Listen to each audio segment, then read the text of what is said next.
தடுப்பூசி முக்கியமா தமிழ்நாட்டுல என்ன காரணத்தால 40% குறையவா தான் இருக்கு.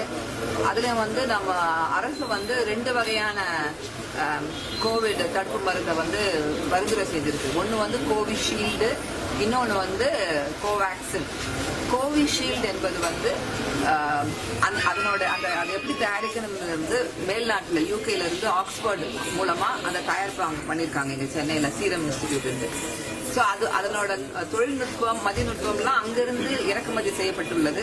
சோ அதை எடுக்கிறதுக்கு அதனோட செயல்திறன் ஆங்கிலத்துல எஃபிகசின்னு சொல்லுவாங்க.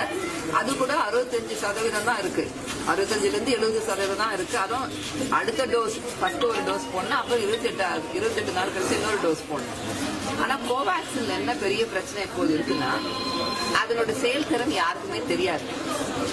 செயல்திறன் தெரியாத ஒரு தடுப்பு மருந்தை இவர்கள் ஏன் அறிமுகப்படுத்துகிறார்கள் என்பதே முதல் கேள்வி. இரண்டாவது கேள்வி, இதிலேயே பெரிய ஊழல் நடந்து கொண்டிருக்கின்றது. இந்த கோவிஷீல்டு என்ற வேக்சின் இன்னைக்கு நான் சொன்ன அந்த லண்டன் யூகேல இருந்து அந்த தொழில்நுட்பத்தை கண்டுபிடித்து கொண்டு வந்தது.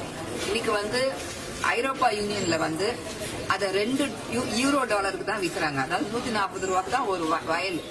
ஆனா இங்க தமிழ்நாட்டுல அதே கோவிஷீல்டு ஏன் $200 வச்சிருக்காங்க? அந்த கேள்வி நான் கேட்கிறேன்.